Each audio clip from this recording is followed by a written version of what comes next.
परम शांति। सभी व्यूअर्स को बेहद की परम महाशांति। अक्सर हमारे मन मस्तिष्क में यह सवाल उठता है कि इस सृष्टि की उत्पत्ति कैसे हुई, कैसे बनी ये सृष्टि, क्या किस प्रकार से इस सृष्टि का मूल में आखिर है कौन, जिससे कि इस संपूर्ण सृष्टि की इतनी विविधताओं से भरी हुई सृष्टि की उत्पत्ति हुई।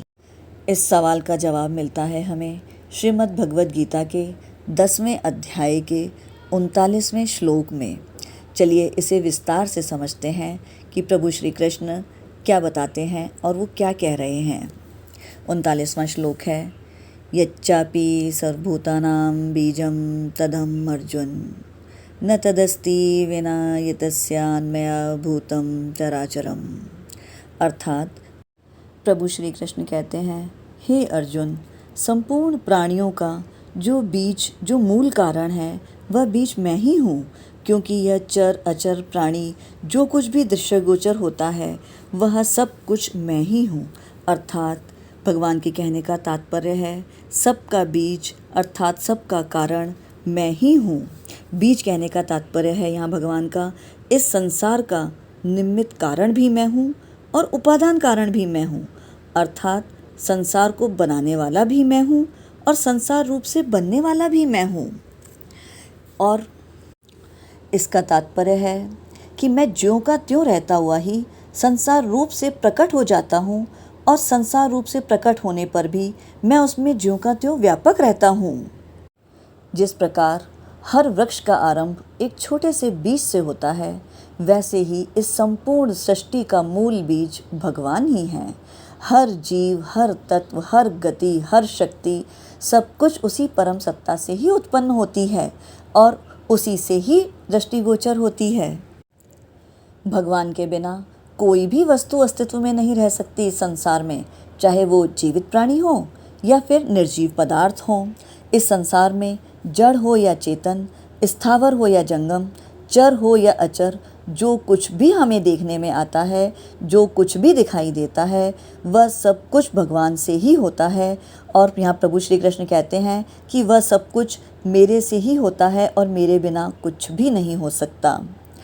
यह जानकर साधक की इंद्रियां, मन, बुद्धि जहाँ कहीं भी जाए, अर्थात हम हमारी मन से, बुद्धि से, हमारी इंद्रियों से कुछ भी सोचें, कुछ भी देखें, इस संसार की किसी भी बात को याद करें, तो हमें उस हर चीज़ में भगवान का ही स्वरूप देखना चाहिए, भगवान का ही स्वरूप मानना चाहिए। ऐसा करने से हमेशा हमें भगवान का ही चिंतन होगा, क्योंकि इस संसार में भगवान के अलावा कोई दूसरा तत्व तो है ही नहीं। इसे और विस्तार से समझते हैं। संपूर्ण प्राणियों की उत्पत्ति 4 प्रकार से होती है। पहला जरायुज, दूसरा अंडज, तीसरा उद्दिज और चौथा है स्वेदज।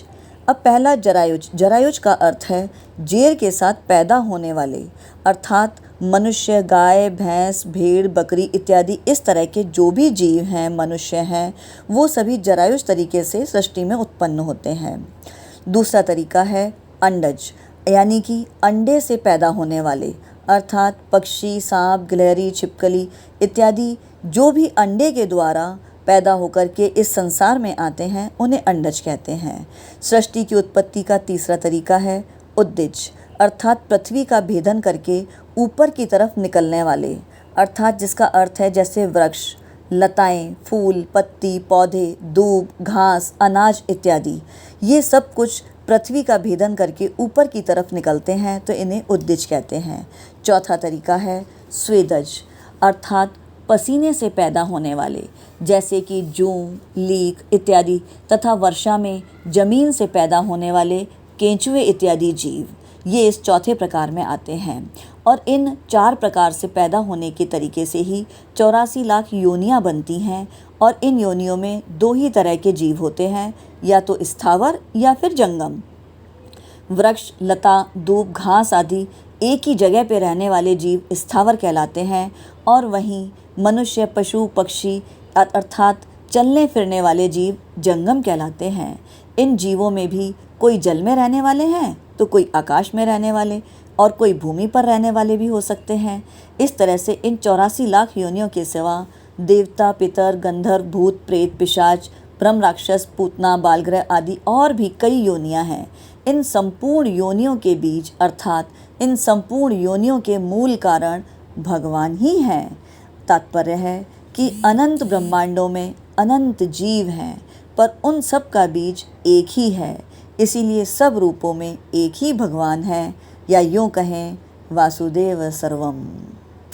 इसे और विस्तार से समझते हैं।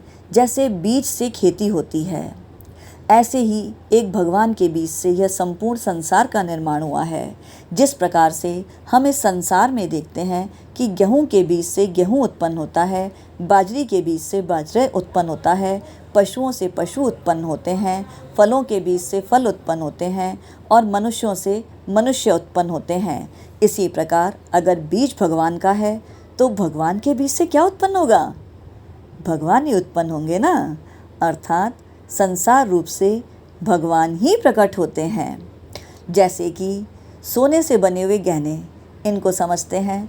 सोने के गहने किसी भी रूप में हो, चाहे वो अंगूठी हो या गले का हार हो, कान में पहनने के झुमके हों या फिर हाथों में पहनने के कंगन हो। सोने को हम किसी भी आकृति में, किसी भी रूप में, किसी भी डिज़ाइन में, किसी भी तरीके से घड़ें, उसका मूल तो सोना ही है ना। अलग अलग रूपों में, अलग अलग आकृतियों में, अलग अलग तरीके से, हर विविधता के अंदर, हर आकृति के अंदर उसका मूल रूप तो सोना ही है ना।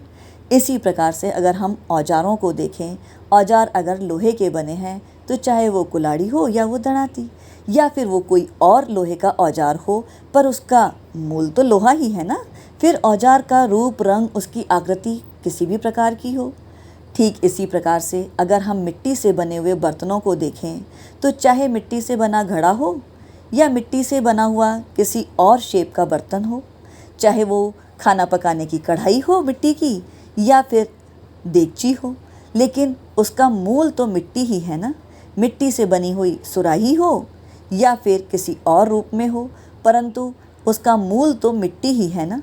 तो इसी प्रकार से अगर हम रुई से बने हुए वस्त्र देखें तो वस्त्र भी अलग अलग रूप में, अलग अलग रंग में हो सकते हैं, परंतु उनका मूल तो रुई ही है ना।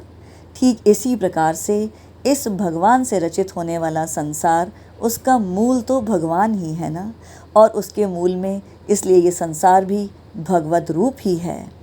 लौकिक बीज से तो एक प्रकार के बीज से हम एक ही प्रकार की खेती कर सकते हैं। जैसे कि अगर गेहूं का बीज बोएंगे तो उससे गेहूं ही पैदा होगा। ऐसा नहीं होगा कि गेहूं के बीज से हम ज्वार भी पैदा कर लें और गेहूं के बीज से बाजरा भी हो जाए। ऐसा इस लौकिक बीज में नहीं होता। इसीलिए अगर मोठ का बीज है तो मोठ ही पैदा होगा और मूंग का बीज है तो मूंग ही पैदा होगा। मतलब लौकिक में हम एक बीज से उसी प्रकार की वस्तु को पैदा कर सकते हैं, परंतु भगवान की सृष्टि और भगवान का बीज वो इतना अलौकिक है कि उस एक ही बीज से वो इतना अलौकिक और विलक्षण है कि उस एक ही बीज से अनेक प्रकार की सृष्टि की, स्थावर और जंगम चीज़ों की उत्पत्ति हो जाती है। फिर चाहे वो वृक्ष हों या लताएं, पशु पक्षी हों या जीव हों या मनुष्य हों, सब की उत्पत्ति भगवान के इस अलौकिक बीज से ही तो हुई है। और ये सृष्टि का निर्माण हुआ है जिसमें इतनी विविधताएं हैं, इतनी विविधताएं भी हैं और विशेषताएं भी हैं, और ये सब एक ही अलौकिक दिव्य बीज से प्राप्त हुई हैं। और उससे उत्पन्न होने के बाद भी उस बीज में किसी भी प्रकार की कोई विकृति नहीं आती। वह अलौकिक और विलक्षण भगवान का बीज ज्यों का त्यों रहता है। अर्थात भगवान ज्यों के त्यों रहते हैं, क्योंकि वो सनातन हैं। भगवान का यही दिव्य बीज हमारे अंदर भी है। यदि हम उसे पहचान लें तो जीवन का हर कार्य पूजा बन जाता है। या यूँ कहें, हर प्राणी में ईश्वर का ही अंश है। इसीलिए हमें सभी में परमात्मा को देखना चाहिए और सभी के साथ प्रेम, करुणा और सम्मान से व्यवहार करना चाहिए। अर्थात इस श्लोक का तात्पर्य यह है, या यूँ कहें संक्षेप में इस श्लोक का गूढ़ अर्थ यह है कि ईश्वर ही सर्व कारण और हर चीज़ सर्व कारक का कारण है। यानी कि भगवान ही वह परम कारण है जिनसे कि इस सृष्टि की उत्पत्ति हुई है। इतनी विविधताओं और विशेषताओं से भरी हुई सृष्टि की उत्पत्ति का मूल बीज सिर्फ और सिर्फ भगवान ही हैं और इसीलिए सभी प्राणियों में भगवान का अंश है। इसीलिए हमें हर प्राणी में, हर जीव में ईश्वर का दर्शन करना चाहिए। किसी भी जीव या वस्तु की कोई स्वतंत्र सत्ता नहीं है, उनका स्वयं का कहीं कोई बल नहीं है। सबका आधार सिर्फ और सिर्फ परमात्मा ही है।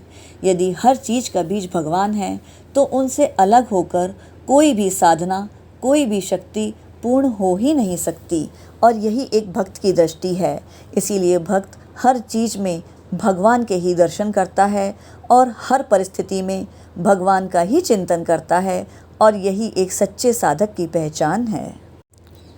तो आइए, मनुष्य जीवन जो कि इतना बहुमूल्य है और इतनी मुश्किल से हमें मिला है, इसकी सार्थकता है कि हम अपने जीवन को साधना में लगाएं और भगवान की इस सत्ता को समझने में लगाएं, भगवान के लिए पूरी तरीके से समर्पित हो जाएं और हर पल, हर परिस्थिति में भगवान का ही चिंतन करें और भगवान का ही दर्शन करें। ऐसा करके ही हम अपने मनुष्य जीवन को सार्थक बना सकते हैं और अपनी साधना को पूर्ण कर सकते हैं, जिसके लिए कि हमें ये जीवन प्राप्त हुआ है। उम्मीद करते हैं ये ज्ञानवर्धक जानकारी आपको अच्छी लगी होगी।